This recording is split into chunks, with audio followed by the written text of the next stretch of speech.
우리가 있죠. 회개할 때 정말 내가 그렇게 열심히 회개하지 않습니까?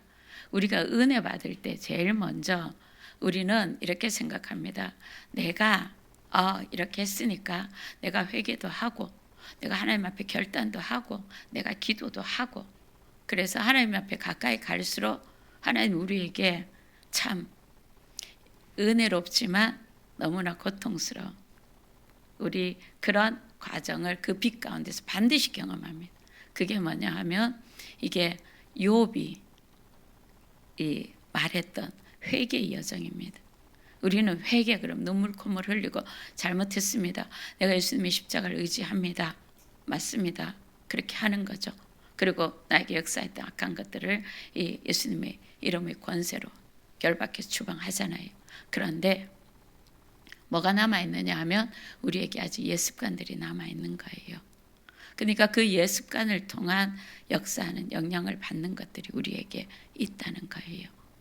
이것을 욥은 어떻게 이제 회개 그러면 굉장히 중요한 구절이 욥기 42장 6절에 있습니다. 이게 PPT에는 없습니다. 그때 욥이 이렇게 회개합니다. 살아계신 하나님을 만났습니다.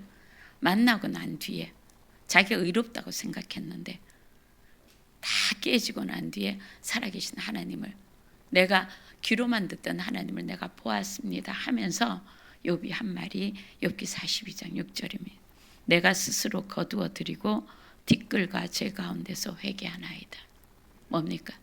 내가 했던 것들 하나님이 내가 의롭다고 생각했던 것들조차도 내가 회개해야 되는 거구나 하면서 그 하나하나를 내가 거두어 드리며 하나님 앞에 회개합니다. 그렇죠? 그리고 난 뒤에 욥의 이 갑절의 그 축복들이 거기에서 기록되어져 있습니다. 회개 그러면요 가장 중요한 구절이 욥기 42장 6절입니다. 바로 이 과정이 우리는 좀 처참해지죠. 그렇죠? 여러분들 왜 우리가 계속 예수님의 이름으로 내 속에 있는 것들을 인정해야지 나가잖아요. 근데 그거 인정하고 쫓았더니 진짜 나가요. 그때 어땠습니까? 와, 살기 싫을 정도로 자기 속에 더러운 것도 많고 그렇게 되면 나중에 있죠. 그것만 보다 보면 나중에 눌리거든요. 그런데 우리는 어떤 사람이라고요? 성령으로 예수 그리스도 안에서 구원받은 사람. 성령으로 예수 그리스도 안에서 구원받아 하나님의 자녀된 사람. 우리는 어떤 존재라고요? 빛 가운데 있는 존재. 그렇죠? 우리가 그것을 우리의 이 적나라함이 드러나는 이유가 뭔지 아십니까? 내가 빛 가운데 있으니까. 그래서 드러나는 거예요. 내가 여전히 어둠 속에서 어둠과 짝하고 버타고 있으면 안 드러납니다. 드러날 이유가 없죠. 근데 그게 없었던 게 아닙니다. 원래 그러고 살았습니다. 그런데 빛 가운데 그게 드러나는 순간 기함을 하죠. 그래서 제일 먼저 하는 게 뭡니까? 부인합니다. 말도 안 되는 소리. 그리고 그 다음에 남 탓합니다. 그렇죠?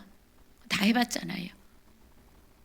그런데 그게 현실인 게 거부할 수 없게 맞습니다. 그래서 인정하는 순간 놀라운 우리 가운데 계시는 성령님의 역사 치유해 주시고 회복시켜 주시고 풀어 주시고 도둑 맞고 있었던 것들 도둑놈 잡아 주시고 그래서 풍성함으로 나아가게 해 주시는 거죠. 그러기 위해서 욥이 갑절의 축복을 받았다라는 그 구절이 있기 전에 욥은요 적나라하게 하나님을 만납니다. 그 정도면 꽤 잘 살았습니다. 그런데 그 하나님을 만났습니다. 그리고요 자기가 내가 스스로 거두어 드리고 그렇죠? 제 가운데서 내가 티끌과 제 가운데서 회개합니다. 그때 진짜 회개가 나오는 거예요. 그리고 도둑 다 잡고 나면 요한복음 10장 10절 도둑이 오는 것은 도적질하고 죽이고 멸망시키는 것이요 내가 온 것은 양으로 생명을 얻고 풍성히 얻게 풍성함의 누림이로 넘어가게 되는 거예요. 우리는 전부 풍성함만 원하는데 직면함과 회개함과 그리고요 싸우는 걸 하지 않으려고 하는 거예요. 그리고 적당히 싸우면서 끝내려고 하는 거예요. 내가 이만큼 싸웠으면 됐는데 하고 원망하기. 그 원망하는 순간 어디로 넘어갑니까? 다시 옛사람의 그 습관. 불평하고 불만하고 미워하고 그렇죠? 분노하고 거기로 넘어가는 거예요. 계속 싸우십시오. 예수님은 우리에게는 말씀대로 이루어집니다. 도둑이 오는 것은요 몇 가지 도둑질하고 강도짓 하는 것에서 끝나지 않습니다. 결론은 뭐냐면 걔네들의 결론은 죽이려고. 그래서 막 이렇게 이 죽기들 하는데 보면은요 얘를 이 고2짜리 아이한테 이렇게 얘기하면 너 얘인데 뭐 했어? 예배 못 드리게 했지. 그래 얘인데 뭐 했어? 반드시 얘를 내가 30살에 죽일 거야. 얘 할아버지도 그렇게 죽였고 얘 아버지도 그렇게 죽였고 얘도 그렇게 죽일 거야. 이런 식입니다. 여러분. 죽이는 게 목적이라니까요. 그래서 우리들 대해서 다 정리를 해줘야 됩니다. 뭐 걔네들은 아이들은 아이들대로 또 자기들의 싸움이 분량이 있는 거죠. 이거를 부인하는 순간 성경을 부인하는 겁니다. 여러분. 예수님의 사역을 부인하는 거라고. 예수님이 하셨잖아요. 예수님이 손만 대면 귀신들이 나갔죠. 그 사람들 선택받은 백성들입니다. 여러분. 저 아브라함의 딸이라고 말씀하셨다고요. 신약에도 마찬가지입니다. 여러분. 고린도전서에 보면 고린도후서에 보면 나와 있습니다. 오늘은 이 본문이 아니니까 넘어갈게요. 오늘 본문에 요한복음 이 13장부터 17장은 예수님이 십자가 지시기 전에 바로 직전이니까 이 제자들만 모아서 예수님이 이제 죽으시잖아요. 제자들을 떠나시잖아요. 그러니까 제자들에게 엑기스의 말씀을 하시는 거예요. 그러니까 이걸 다락방 강화라고 얘기를 하는데 그러니까 요한복음 13장에서 17절까지는 정말 중요한 얘기겠죠. 내가 지금 내일 죽는다. 그럼 여러분들이 자녀들과 식사하면서 무슨 얘기를 하겠습니까? 반드시 기억해야 될. 네 인생에서 이것만은 기억해야 된다. 내가 너희에게 그동안 못해줬던 것 중에 이것만은 내가 너희들을 위해서 했던 거다. 이것은 너희들이 인생에서 지켜야 된다. 이런 것들 얘기해 줄 거 아닙니까? 그래서 기억해야 되는 거예요. 근데 이제 여기서 핵심은 예수님이 제자들을 떠난다는 거예요. 이게 제자들에게 나쁜 소식이지만 우리들에게는 최고의 베스트 뉴스잖아요. 최고의 뉴스죠. 그죠?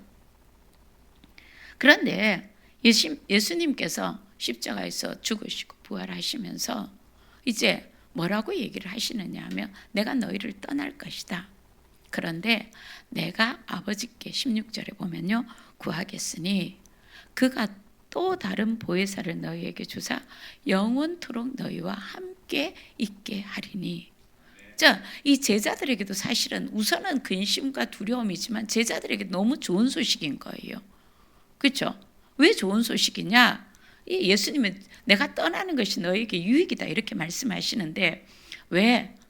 또 다른 보혜사를 내가 너에게 보낼 것이기 때문에. 제자들은 여전히 그 말을 못 알아듣습니다. 그럼 여기서 또 다른 보혜사라는 말은 보혜사가 있다는 얘기죠. 그죠? 그러면 이 보혜사가 무슨 뜻이냐? 이게 이제 한자어입니다. 보라는 것은 지킬 보. 그 다음에 해자라는 것은 은혜해. 그 다음에 사 그러면 스승사. 다시 말해서 지키시고 은혜를 주시는 스승. 그러니까 여기 한자어로는 이게 헬라어의 원래 뜻을 잘 표현을 못한 겁니다. 그러면 원래 이제 요한복음은 헬라어로 기록이 되어져 있거든요. 그럼 헬라어로 치면은 이게 뭐냐 하면은 파라클레토스라고 얘기합니다. 파라라는 것은 어디로부터 곁으로라는 뜻입니다. 이게 곁으로라는 그런 뜻이거든요. 어디로부터 곁으로 이런 뜻입니다. 파라가. 그 다음에 클레토스라는 것은 무슨 말이냐면 부름을 받다. 그러니까 파라클레토스 보혜사라는 말은 어느 곁으로 부름을 받다. 어느 곁으로 부름을 받아서 도와준다. 이런 뜻이라는 것이죠. 그러니까 이 보혜사가 정말 번역하기 어려우니까요. 이 보혜사 파라클레토스를 영어로는요. 뭐라고 위로자, 돕는 분, 변호사, 상담가, 중보자 이게 이제 다 포함되어 있는 겁니다. 그런 단어예요. 그러니까 다방면으로 도와주시는 분 이런 뜻이죠. 여러분 상담가가 상담의 어떤 능력이 아니라 사람이잖아요. 그러니까 보혜사라는 것은 내 곁에 부름을 받아서 나를 도와주시는 분 그러니까 사람이라는 이게 사람이 아니라 인격체라는 뜻이에요. 그러니까 마치 다이아몬드를 이렇게 보면 이 각도에 따라 빛을 반사하잖아요. 모든 각도에 따라. 우리는 같은 빛 같은데 다른 빛들을 반사를 하거든요. 마찬가지로 파라클레토스 성령 이 말은요. 각도에 따라 그 역할 하시는 일이 아주 다양하다는 뜻인 겁니다. 그렇죠? 그러니까 바로 성령이 파라클레토스 인격체라는 분이라 우리가 인격체라는 이 말은 무슨 말이냐면 우리와 교제가 가능하다는 뜻이에요. 인격자 이런 복잡한 말이 아니고 그냥 나와 교제가 가능하다. 그러니까 이 대화도 가능하고 말씀하시는 거 내가 들을 수도 있고 내가 말하는 거 들으실 수도 있고 나를 보실 수도 있고 나도 느낄 수 있는 그런 분이라는 것. 그러니까 성령은 인격자이신 하나님이시다. 인격체이신 하나님이시다. 이게 보혜사의 뜻이라는 거죠. 그렇죠? 그러니까 성령 하나님은 삼위일체 하나님이신데 삼위의 하나님이신데 그 하나님은 이 세상을 창조하실 때도 창조 사역에도 함께 하셨던 하나님이시고 그러니까 완벽한 하나님이시라는 것이죠. 그러면서 우리의 구속사에도 함께 구속사 일을 하셨고 예수님이 구속사를 완성하실 수 있도록 성령님이 예수님 안에서 역사하셨고 예수님과 함께 역사하셨던 바로 인격자이고 삼위의 온전하신 하나님이시다. 이분이 성령이시다. 바로 이렇게 생각하시면 됩니다. 우리가 예수 그리스도를 영접했습니다. 그렇죠? 처음에 예수님을 믿을 때 예수님 영접하잖아요. 그러면 내가 예수님을 영접하면 예수님 내 안에 와 계신다 그랬죠. 예수님이 어떻게 형태로 내 안에 와 계시느냐? 성령님이 내 안에 와 계신다. 성령 하나님은 예수님의 영이시고 하나님께로부터 나오시니까 방출되시니까 하나님의 영이시고 동시에 독자적인 한 분 하나님이 독자적인 이 위를 가지신 하나님이시다. 이게 삼위일체인데 조금 요거는 복잡하니까 나중에 다루도록 하고요. 자, 그런 하나님이시다. 그러면서 인격적인 하나님으로 내 속에 계시면서 이 나의 구원에 필요한 모든 것들을 다 도와주시고 내 삶이 예수님 말씀하신 양으로 생명을 얻고 풍성하게 누리는 그 누림의 삶으로 그리고 우리로 하여금 우리를 각자 부르신 부르심이 있잖아요. 그 부르심의 감당할 수 있도록 능력을 주시는 분이시다. 아멘. 그러니까 예수님은 어떤 능력이 아니라는 거예요. 그렇죠? 어떤 강력한 힘이 아니라는 거예요. 성령님은 그런 힘이 아니라 성령님은 나에게 오신 하나님이시다. 인격적인 나와 교제가 가능하신 하나님이시다. 근데 여기서 다른 보혜사 이랬으니까 원래 보혜사가 원래 파라클레토스가 있었다는 얘기죠. 그죠? 그럼 원래 파라클레토스는 우리를 돕는 분은 누구시냐? 예수님이라는 얘기예요. 이게 다른 성령 이러면은 예수님 따로 성령님 따로 이런 느낌이잖아요. 우린 다른 그러면. 그런데 여러분 이 성경에 헬라어에 쓰여 있는 다른이라는 뜻이 두 가지가 있습니다. 헬라 원에 다르다 이런 표현을 이 헬라어는 두 가지로 씁니다. 그 원어로 보면 조금 더 확실한데, 제가 성경책이 있습니다. 여기 제 성경책입니다. 여러분이 성경을 갖고 계시죠? 그런데 이거는 둘 다 성경입니다. 본질은 같습니다. 근데 다른 거죠. 내 성경책, 여러분의 성경책. 본질은 같은데 다른 것, 요게 뭐냐 하면은 알로스라고 표현합니다. 별로 어렵지 않죠. 그런데 있죠? 이 성경책하고 제가 갖고 있는 이 볼펜은 다르죠. 다른 거죠. 본질도 다르고 형태도 다릅니다. 이런 것을 근본적으로 본질이 다른 것, 요거를 헤테로스라고 합니다. 헬라어로. 그러니까 지금 여기서 다른 보혜사를 또 다른 보혜사를 보내주신다 할 때에 요 단어는 무슨 단어를 쓸까요? 알로스를 쓸까요? 헤테로스를 쓸까요? 알로스를 쓰는 거예요. 다시 말해서 같은 거예요. 본질은 같은 거예요. 근데 형태가 다르죠. 그렇죠? 모양이 다르죠. 그러니까 또 다른 보혜사 이럴 때 이때 다르는 본질은 같고 예수님과 본질이 똑같은 성령, 그렇죠? 알로스, 파라클레토스가 오신다. 이 말인 거예요. 자, 이해가 되시죠? 그렇죠? 그러니까 이 예수님은, 예수 그리스도는 지금도 우리가 만약에 범죄하잖아요. 범죄하면 하나님 앞에서 우리를 변호하시는 분이시죠. 아십니까? 그러니 죄책감에 끌려다니지 말고, 우리는 죄책감에 끌려다니는 사람이 아니라 인정하고 회개하면 깨끗게 되는 사람들이에요. 근데 왜 그걸 인정을 안 하느냐는 거죠. 그렇죠? 회피하면 누구만 좋아합니까? 원수만 좋아하는 거예요. 도둑놈만 좋아하는 거예요. 왜 도둑놈은요? 도둑놈의 특징은요, 주인인데 안 들키는 겁니다. 근데 우리가 인정하면 들켰다는 얘기잖아요.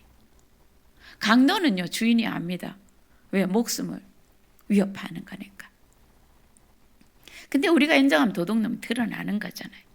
그 도둑놈 쫓아내면 되는 거잖아요. 그렇죠?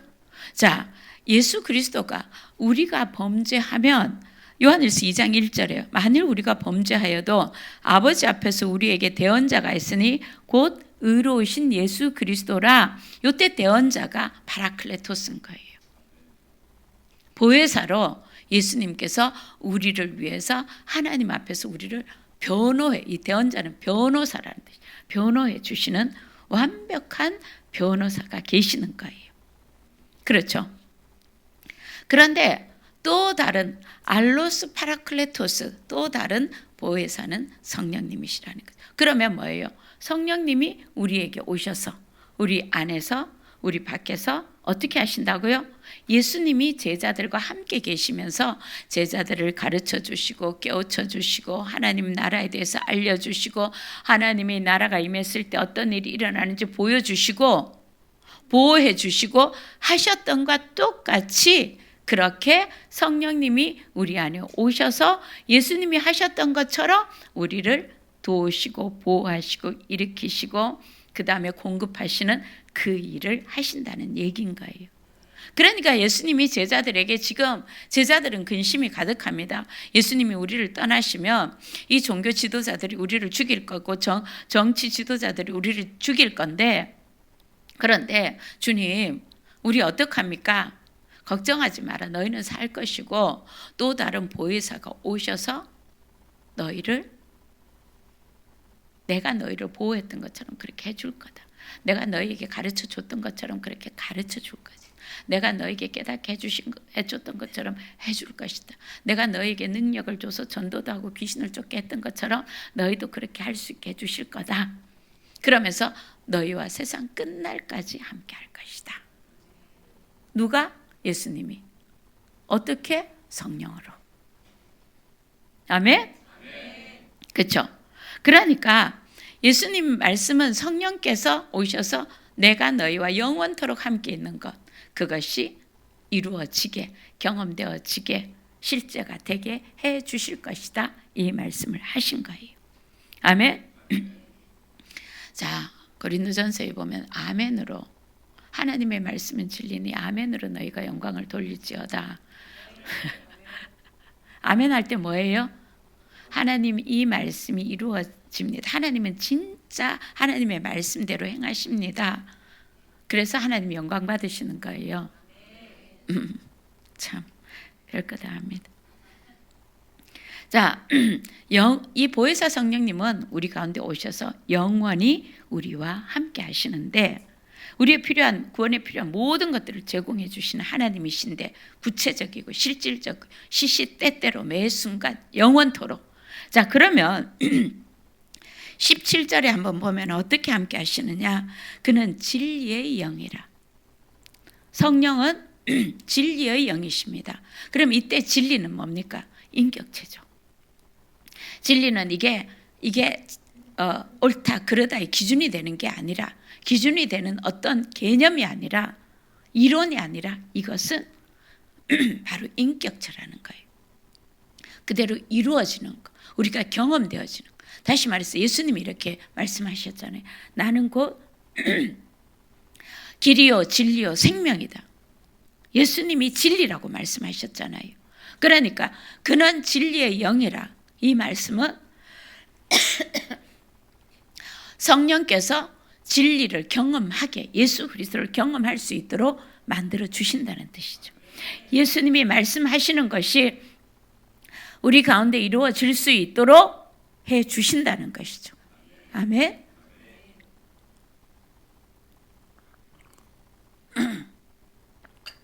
그러면서 17절에 뭐라고 말씀하시느냐 하면 세상은 능히 그를 받지 못하나니 이는 그를 보지도 못하고 알지도 못함이라. 그러나 너희는 그를 아나니 그는 너희와 함께 가시며 또 어디 계신다고요? 우리 속에. 성령 어디 계세요? 우리 속에. 진짜입니까? 성령 인격적인 분이 하나님이시잖아요. 그럼 내 속에 계시면 그 하나님하고 교제를 좀 하십니까? 이건 진짜 중요한 일이에요. 여러분, 진짜 우리가 있잖아요. 어떤 역사를 받거나 아니면 우리의 어떤 잘못된 것으로 인해서 죄가 있으면요, 하나님과 우리 사이를 하나님의 손이 짧아서 구원 못하심이 아니라고 말씀하셨잖아요. 너희의 죄가 하나님과 우리 사이를 갈라놓는다고 얘기했죠. 그래서 회개는 너무 중요한 거예요. 회개 때는 예수님의 보혈을 의지하잖아요. 십자가를 의지하잖아요. 그러면 예수님의 보혈은 어떤 역할을 해요? 씻어주는 역할을 하는 거예요. 깨끗게 해주는 역할을 하는 거예요. 정결케 해주시는 역할을 하는 거예요. 아멘? 그러면 깨끗하고 정결케 되어 있기 때문에 우리가 성령과 교제가 가능하죠. 물론 우리가 회개하는 것도 성령님이 도와주시고 이끌어 주십니다. 아멘? 그렇죠? 그 죄가 있으면 그렇게 잘 들리던 하나님의 임재, 하나님의 따뜻함, 이게 전부 느껴지질 않는 거예요.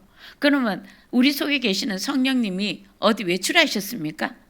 영원토록 우리와 함께 하신다는 말씀이 진리잖아요. 그럼 내가 차단하고 있는 거예요. 내가 차단된 거예요.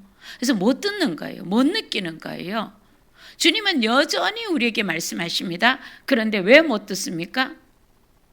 극동방송 딱 틀면은요, 새벽 4시부터 막 나오잖아요.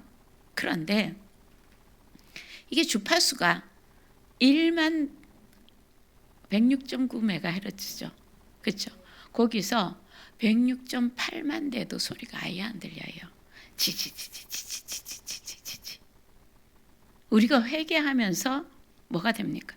주님하고 말씀하시는 주님하고 채널을 딱 맞추면 맑고 깨끗하게 들리잖아요. 그거예요. 그래서 회개는 너무 중요한 거예요. 다시 느낍니다. 다시 함께 계심을 알게 되는 거죠. 그렇죠? 왜? 주님은 영원토록 너희와 함께 하실 것이다 말씀하셨기 때문에, 그렇죠? 이게 진리잖아요. 근데 내가 못 들어요? 그럼 내가 채널 맞춰야죠. 그게 정상이잖아요. 그렇지 않습니까? 그리고 세상은 성령님을 알지 못합니다. 여러분, 예수님이 부활하셔서요, 예수님이 500명에게 나타나시고 베드로에게 나타나시고 제자들에게 나타나시고 사도 바울에게까지 나타나셨습니다. 근데 예수님이 헤롯에게 가서 네가 나 죽였지? 내가 하나님 맞지? 나 살아났잖아. 빌라도에게 가서 나 이렇게 살아났어. 예수님을 죽인 군인들에게 가서 나 살았네 말씀하셨습니까? 아예 쳐다도 관심도 없으셨어요. 뭡니까? 부활하신 예수님을 믿는 자들에게 나타나셨어요. 하나님을 거절하고 모욕하고 거부하고 하는 사람들에게 하나님은 나타나지 않으세요. 물론 그들을 구원하시기 위해서 사도 사울에게 나타나셔서 바울로 부르신 것처럼 그런 기적적인 역사는 있지만 보편적으로 그렇습니다. 그렇죠? 그들은 성령을 알지 못합니다. 성령님은 누가 아느냐? 예수 그리스도를 믿어. 그렇죠? 예수 그리스도를 믿어. 물론 믿는 것도 성령님의 역사인데 성령으로 예수 그리스도를 믿어 하나님의 자녀된 사람들에게 역사하시는 거예요. 함께 거하시는 거예요. 아멘? 그렇죠? 자, 그러면 그 성령, 우리 안에 계시는 성령님은 또 어디에 계십니까? 요한계시록 5장을 보면은요, 그 성령님께서 어디 계시느냐 하면은요, 하나님의 보좌 앞에 7영으로 계시면서 온 세상에 두루두루 다니신다. 편재에 계신다. 온 세상에 다 계시는 걸 편재라고 하거든요. 편재에 계시는 거예요. 그러니까 그 성령 하나님은 우리 안에도 계시고 하나님의 보좌에도 계시고, 그렇죠? 하늘 천국의 보좌에도 계시고, 그리고 온 세상에 편재에 계시는 거예요. 이걸 우리 안에 계시는 걸 내재성, 성령님의 내재성, 하나님의 내재성, 그 다음에 온 세상에 계시는 걸 성령님, 하나님의 편재성, 성령님의 편재성, 보좌에 계시는 것을 하나님의 초월성, 성령님의 초월성이라고 얘기하는 거예요. 그러니까 이 성령님은 우리가 기도할 때 성령 우리 가운데 임해 주세요. 성령 우리 가운데 충만하게 임해 주세요. 성령 우리 가운데 기름 부어 주세요. 이러면 밖에서 임하시는 거잖아요. 그리고 내 속에 성령님은 활발하게 역사하시는 거죠. 그러니까 하나님의 보좌에서 그렇게 우리에게 임하시고 우리 속에서 역사하시고 이렇게 계시는 분, 이렇게 성령님은 우리와 함께 뭡니까? 이 내재하시고 초월하시고 온 세상에 편재해 계신다는 것이죠. 성령님을 생각할 때 항상 이걸 같이 생각을 해야 됩니다. 자, 지금 예수님께서는 제자들이 근심과 이 걱정에 사로잡혀 있는데, 두려움에 사로잡혀 있는데 예수님 16, 18절에 뭐라고 말씀하시느냐 하면 너희 속에 거하시는 그 성령님이 18절에 내가 너희를 고아와 같이 버려두지 않고 너희에게로 오리라 말씀하신 거죠. 그렇죠? 너희가 결단코 혼자 있지 않을 거고 너희는 죽지도 않을 거고 나도 죽지 않을 거다. 그리고 너희를 고아처럼 버려두지 않고 너희에게로 오리라 할 때, 이때 오리라는 예수님의 첫 번째는 이 말씀은 예수님 부활하셔서 제자들에게 오셨죠.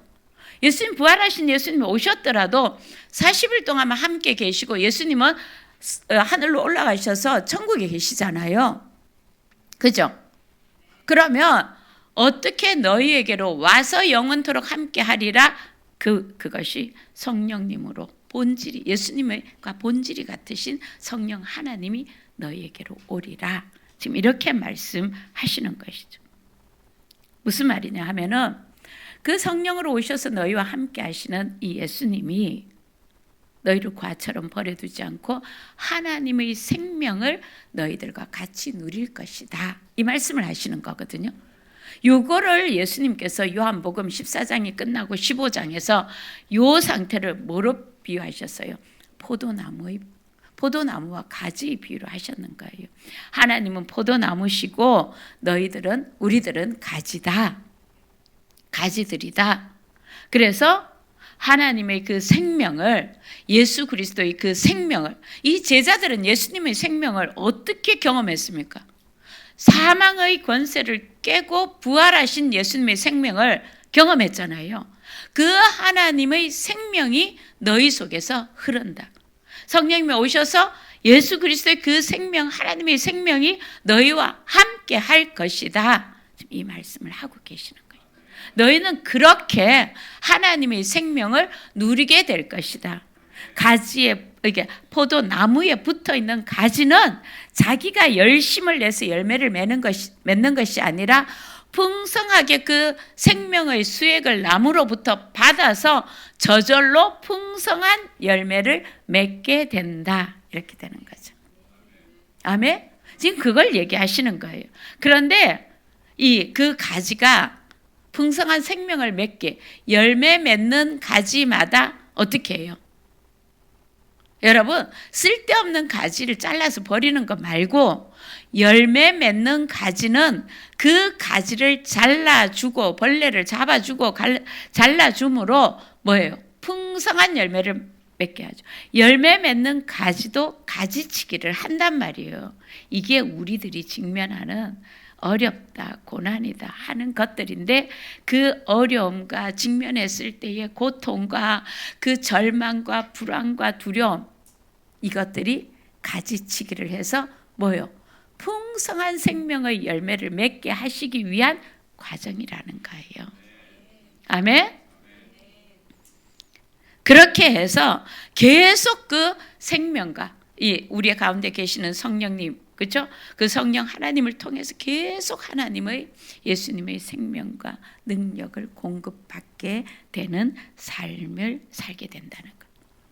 그래서 결국 20절에 보면 그날에 내가 아버지 안에, 너희가 내 안에, 내가 너희 안에 있는 것을 너희가 알리라. 자, 여기서 예수님이 아버지 안에, 성령 우리 가운데 오시면 예수님이 아버지 안에, 우리가 예수님 안에, 예수님이 우리 안에 있는 것을 너희가 알리라. 이 말은 뭐예요? 내가 지식으로 하가다 잘합니다. 저 알죠. 이게 아니라 경험해서 경험하게 될 것이다. 체험하게 될 것이다. 그래서 그것을 네가 경험하고 네가 그렇다는 그 사실을, 하나님의 생명이 풍성하게 나에게 공급되어지고 내가 내 속에 계시는 예수님으로 말미암아 산다는 것, 예수님 안에서 산다는 것, 그렇죠? 지금 예수님 안에 우리가 있으면 그 예수님 어디 계세요? 아버지 안에. 결국은 내가 어디 안에? 성삼위 하나님과 함께. 놀랍죠? 안 놀라시네. 저는 이거 너무 놀랐거든요. 완전히 정말 이거는 그냥 압도당하는 감격인 거예요. 창조주 하나님, 우리는 피조물이잖아요. 그런 우리가 성삼위 하나님과 함께, 성삼위 하나님의 생명이 우리 속에 흐른단 말이에요. 그 생명 안에 있단 말이에요. 이겁니다, 여러분. 이게 성령 안에서 깨달아지고 실제화가 되기를 예수님 이름으로 축원합니다. 그거예요, 그게. 이게 포도나무와 가지의 비유예요. 그래서 그게 실제화되고 경험이 되어지니까요, 나도 알고 다른 사람들도 아는 거예요. 나도 알고 다른 사람도 알게 될 수밖에 없는 거예요. 그러니까 우리가 주님 안에 산다는 것, 이거는요 뭐냐 하면은 그냥 변화와 변화의 연속인 거예요. 사람 반드시 변합니다. 예수 안에, 성령으로 예수 안에 있는 사람들은 변하지 않는 것이 기적이에요.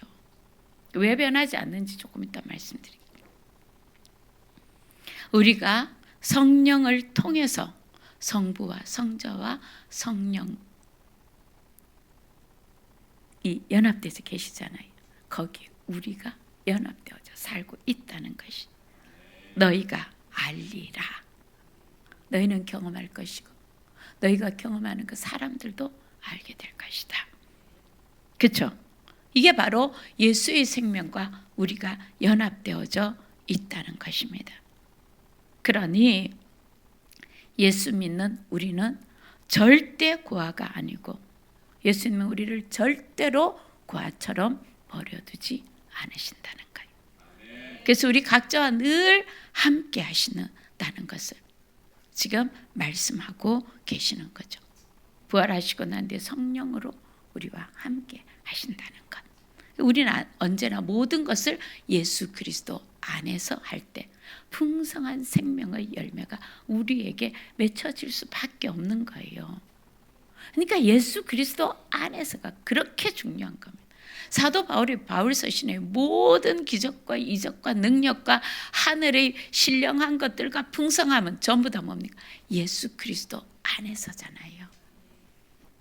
우리가 어떻게 구원받았습니까? 성령으로 예수 그리스도 안에서 구원받은 잠금선이잖아요.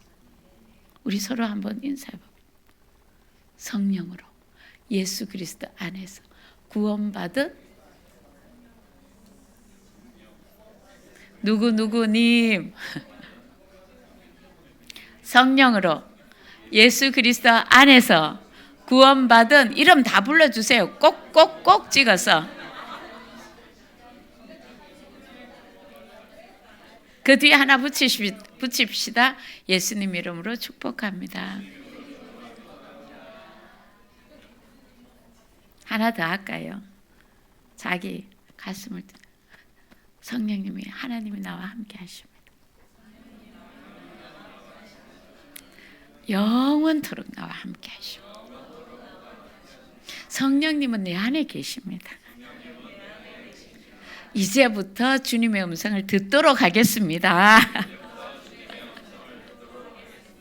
주님 들려주세요.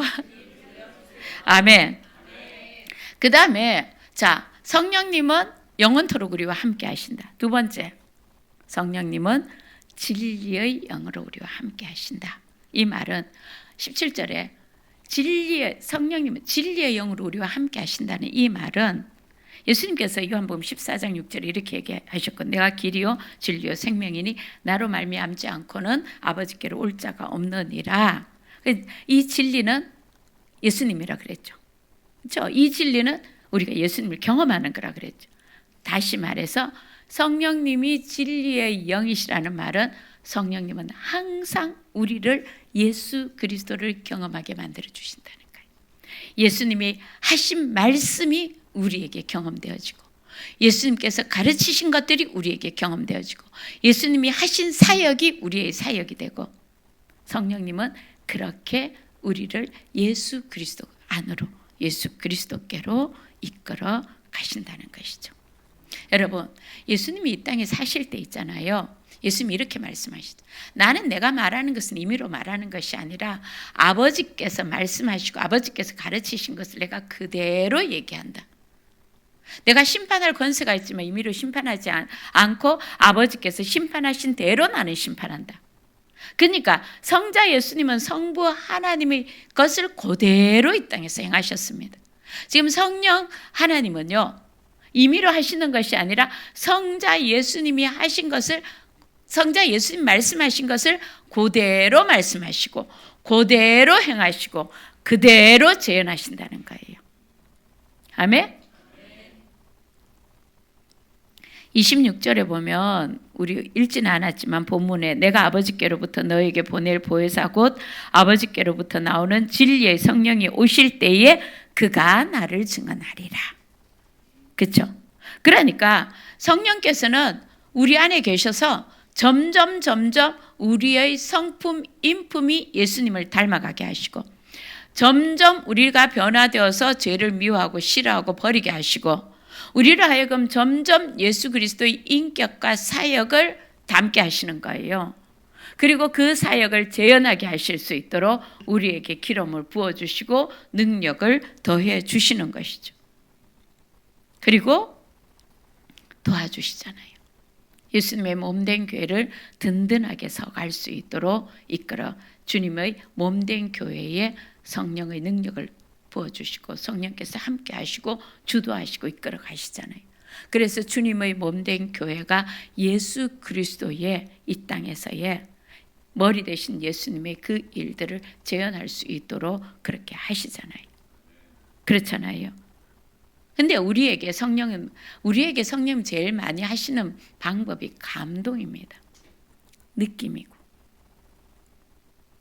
그렇게 할 때 우리가 성령님이 우리의 감동을 주시는데 우리가 무시하잖아요. 그럼 성령의 그 불이 꺼집니다. 그렇게 꺼짐을 당하시면서도 우리 안에 계시면서 뭐해요?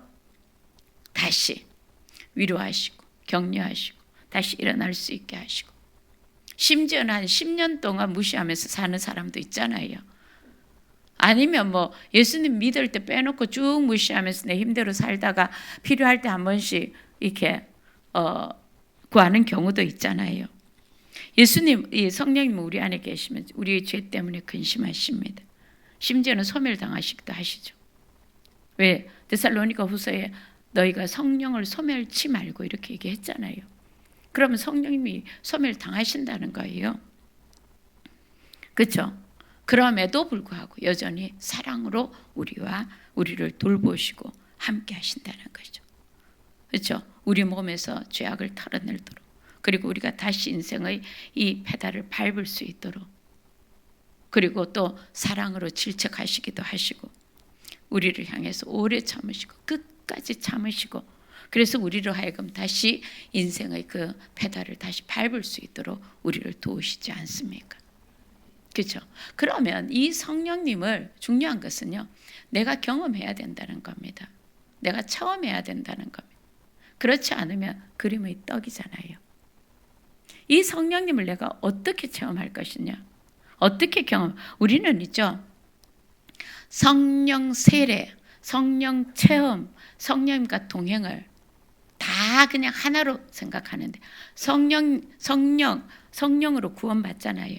그래서 성령께서 강력하게 임재하시는 성령 세례를 좀 엄격하게 구분하자면 성령 세례를 경험합니다. 그때 첫사랑 이러면서 난리는, 그러다가 또 우리가 막 기도하면서 성령의 어떤 것들을 함께 하시는 성령의 능력들을 체험합니다.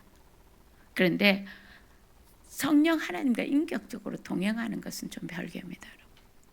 그렇게 성령님 나와 함께 계시고 살아계시는 하나님이라는 걸 내가 경험했으면 이제 내가 그분을 인격적으로 주님과 동행하고 수시로 묻는 거예요. 수시로 듣고자 하는 거예요.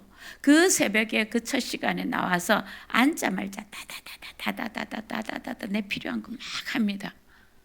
그게 아니라 제일 먼저 지난 날에 있었던 거 주님 앞에서 회개하고, 그 다음에요 씻어내고 채널 딱 맞추고 조용하게 주님께 채널을 맞추는 시간이 있어야죠. 그때부터 듣고 말하고가 될 거 아닙니까? 그리고 기도가 시작이 돼야죠. 일방적으로 던지는 게 아니라, 그리고 수시로 묻는 거예요. 주님, 왜 저에게 이걸 듣게 하셨습니까? 주님, 제가 왜 이런 경험을 합니까? 주님께서 저를 지금 다듬으시는 겁니까? 제가 공격받고 있는 겁니까? 두 개 답니까? 주님, 이때 저는 어떻게 해야 됩니까? 그러면요, 순식간에 예수님의 십자가의 피를 내가 의지하노라. 이런 순간요, 우리 왜 있잖아요. 너무 좋았어요. 근데 갑자기 어떤 생각이 휙 드는데 그냥 원래 내가 이런 생각 잘하는 사람이야. 근데 그때부터 마음이 어려워져요. 그게 공격이거든. 근데 영적 감각이 죽었고 주님과 이 교제가 없으니까 그냥 원래 나는 그런 사람이 이러고 실컷 당하는 거예요. 어제까지 하늘을 날듯이 해처럼 빛나던 사람이 진짜 불과 몇 분 만에 시커멓게 완전 딱딱하게 굳어져서 등장하잖아요. 그렇죠? 그런데 이거 공격이구나. 예수님 이름으로 주님 이 시간 저를 보호해 주세요. 생각을 지켜주세요. 마음을 지켜주세요. 내 감정과 정서를 지켜주세요. 이게 교제잖아요. 그렇게 우리를 실제로 보호하시고 돌보시는 분이시거든요. 근데 의지를 안 하는 거예요. 그러니까 여기서 내가 성령님을 경험하는 가장 중요한 첫 번째는 바로 이 사실을 믿는 거예요. 믿으면 하게 돼 있잖아요. 근데 나는 믿습니다는 하는데 하지를 않아요. 그 사람은 이론에 갇혀 있는 거죠. 이론에 동의를 했지만 믿지는 않는 거예요. 뭘 믿어요? 성령님이, 예수님께서 성령으로 나와 함께 하시면서 영원토록 함께 하시면서 예수님께서 제자들을 돌보시고 보호하시고 깨닫게 하시고 책망하시고 일으켜 주시고 그리고 이끌어 가셨던 것처럼 성령님이 나를 보호하시고 이끌어 주시고 깨닫게 하시고 회개케 해주시고 돌이킬 수 있게 해주시고 치유해 주시고 회복시켜 주시고 하나님과 교제하게 해주시고 이 모든 것들을 해주신다는 걸 믿는 것, 이게 성령님을 경험하는 길인 거예요. 이거는 공격인데 여기까지 느꼈습니다. 그런데 기도할 시간이 없어, 기도할 힘도 없었어요. 이런 피드백이 있거든요. 뭘 그렇게 힘까지 내야 될 게 있습니까? 내 힘으로 하는 게 아닌데 내 속에 계시는 성령, 이 시간 저를 도와주세요. 이 한마디면 되는데 이 순간 내가 예수님의 십자가의 보혈을 의지합니다. 이 한마디면 되는데 이게 뭘 그렇게 기도하고 싸매고 와야 되는 그런 기도에 거룩한 뭔가가 필요한 시간입니까? 믿음이 작동합니다. 근데 이 믿음은 내가 하고자 하면 된다니까요. 왜? 나는 뭐 아무것도 없어. 여기 악한 것들이 역사하는 무기력이거든요. 근데 그 정도는 다 할 수 있어요. 숨이 끊어진 상태가 아니잖아요. 그렇죠? 속으로. 왜? 영원토록 나와 함께 계시고 고아처럼 나를 버려두지 않으신다고 하셨으니까. 우리는 이 땅에 발붙이고 살면서 있잖아요. 맨날 두려움과 근심과 걱정이 가득합니다. 완전 압도당하잖아요. 그렇죠? 목사는 더해요. 그냥 눌러서 찍어버립니다. 근데 그때 선택해야 되는 거예요. 이 시간 저와 함께 계시는 주님 믿습니다. 도와주십시오. 그 순간 완전히 다른 국면이 전개가 되는 거예요. 나를 압도할 수가 없어요. 이게 싸움입니다, 여러분. 우리 매 순간 시시때때로 이 싸움을 하는 사람들입니다. 믿지 않는 사람들은요, 이 싸움 할 필요 있습니까? 뭐 갖고 할 거예요? 압도당했는데 끌려다녀야지. 그 다음이 뭡니까? 우울이잖아요. 무기력이잖아요. 절망이잖아요. 외로움이잖아요. 근데 뭐라 그러셨습니까? 내가 너희를 고아처럼, 결단코 고아처럼 버려두지 않을 것이다. 세상 끝날까지 너희와 함께 할 것이다. 그렇게 돌볼 것이다. 그렇게 위로할 것이다. 그렇게 질책하고 일으킬 것이다. 그래서 다시 일어날 수 있도록 만들 것이다. 약속하셨잖아요. 믿으면 되는 거예요. 자, 그러면 여기서 좀 시간이 지났지만 아주 중요한 게 하나 있습니다. 뭐냐 하면은요, 이 성령님을 계속 체험하면서 함께하는 중요한 게 사랑의 순종입니다. 두 번째가, 여러분 15절에 보면 너희가 나를 사랑하면 내 계명을 지키리라. 21절 나의 계명을 지키는 자라야 나를 사랑하는 자니 나를 사랑하는 자는 내 아버지께 사랑을 받을 것이요 나도 그를 사랑하며 그에게 나를 나타내리라. 이게 10계명의 농축이잖아요. 예수님의 계명은, 하나님의 계명은, 그죠? 10계명은 하나님을 사랑하고 이웃을 사랑하는 거예요. 예수님처럼 사랑하는 거거든요. 그죠? 자, 그러면 여기서 우리가 잘 구분을 해야 됩니다. 우리가 구원받았을 때, 그렇죠? 우리가 구원받아 하나님의 자녀가 되는 그 사랑을 입는 것은 순종이 필요 없습니다. 무조건적인 은혜고 무조건적인 사랑입니다. 맞죠? 그런데 여기서 말한 하나님의 사랑을 입을 것이다. 여긴 조건이 있죠. 뭡니까? 나를 사랑하는 자, 그렇죠? 나를 사랑하는 자는 내 아버지께 사랑을 받을 것이니 이때 하나님으로부터 받는 사랑은 조건이 있는 거예요. 이 사랑도 아가페의 사랑이지만 이 아가페의 사랑이 우리가 하나님을 아가페의 사랑으로 사랑하고 그렇게 사랑하는 사람이 하나님의 그 아가페의 사랑을 받는다는 아가페의 사랑에도 여기는 전제가 있는 거예요. 조건이. 다시 말해서 하나님의 자녀가 되는데 우리의 순종의 조건이 없습니다. 그러나 하나님의 자녀답게 하나님의 사랑을 받으면서 살아가는 자에게는 그렇죠? 조건이 있는 거예요. 뭘? 하나님을 사랑하는 자. 하나님을 사랑하는 것이 뭐냐? 예수님의 사랑의 계명을 지키는 자. 아멘? 그 사람들에게만 해당되는 특별한 사랑이라는 것이죠. 하나님을 특별히 하나님을 사랑하는 신자들에게 하나님이 자기를 드러내시는 그 특별한 사랑. 예를 들면 이런 겁니다. 여러분, 야곱에게는 12아들이 있었습니다. 이들은 모두 야곱의 이스라엘의 언약 안에 있는 굉장히 귀중한 지파가 되는 민족이 되는 그런 이 12아들입니다. 근데 그 중에 요셉이 있잖아요. 하나님의 계명대로 살았고 하나님을 사랑했잖아요. 그래서 하나님 앞에 범죄하지 않았죠. 그 유혹의 시간들, 그 고난의 시간에 내가 고난했기 때문에 내가 연약했기 때문에 죄를 지었습니다. 그 사람 여기 해당 안 되잖아요. 요셉은 그 가운데서 죄를 안 지었어요. 유혹을 이겨냈어요. 이유가 뭐예요? 하나님을 기억함으로. 그렇게 하나님을 사랑하니까 하나님이 요셉을 사랑하셔서 그와 함께 하셔서 요셉이 하는 모든 일은 요셉 때문에 그 집안까지 다 형통하게 하셨잖아요. 복을 받게 하셨잖아요. 그걸 누가 알았어요? 요셉만 안 것이 아니라 보디발 집에 있을 때 보디발 장군뿐만 아니라 보디발의 온 식구가 다 알았어요. 그 큰 가문입니다. 자, 심지어는 어디까지 알게 되었어요? 바로 왕까지 알게 된 거예요. 그렇죠? 하나님이 요셉을 사랑하시는 것을 하나님이 그렇게 알게 하신 거예요. 이 사랑은요. 그렇죠? 이 사랑은 하나님을 사랑하는 자들에게 주시는 사랑인 거예요. 똑같은 언약 속에 있는 이스라엘의 나머지 요셉의 다른 11 형제들은요. 이 사랑을 받지 못했어요. 그들은 이렇게 하나님을 사랑하지도 않았고 하나님의 계명을 지키지도 않았고 하나님의 그 사랑이 이들에게 나타나지 않았어요. 아멘? 내가 너희와 함께함을 너희도 알리라.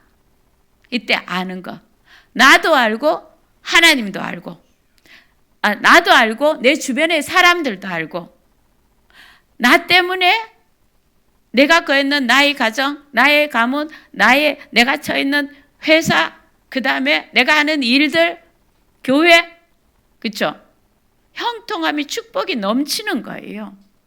왜? 하나님을 사랑하는 그 사람 때문에. 그 사람을 하나님이 사랑하셔서. 여러분, 세상 끝날까지 함께 하신다는 나를 사랑하는 자는 내 계명을 지키고 그렇죠? 그 사람을 하나님이 사랑하신다는 이 주님의 음성을 여러분 바로 들으시기 바랍니다. 자기 식대로 믿지 마세요. 내 생각, 내 마음, 내 감정은요. 내가 충실해봤자 나중에 있죠. 열매가 없어요. 처절합니다. 진리의 말씀대로 믿고 살아계신 하나님은 이 살아계셔서 역사하시면서 하나님의 말씀대로 우리 가운데 역사하시는 분. 오늘도 살아서 역사하시는 하나님이 저와 여러분에게 우리가 주님을 사랑하고 성령님과 동행함으로 성령님과 우리 가운데 가시는 성령 하나님을 기쁘시게 해드림으로 하나님 나와 함께하는 것을 하나님 나를 사랑하시는 것을 내가 알고 우리의 가족이 알고 내가 속해 있는 공동체가 알고 이웃들이 아는 우리 물된 동산 교회 우리 성도님들 되시기를 예수님 이름으로 축원합니다. 우리 함께 기도했으면 좋겠습니다.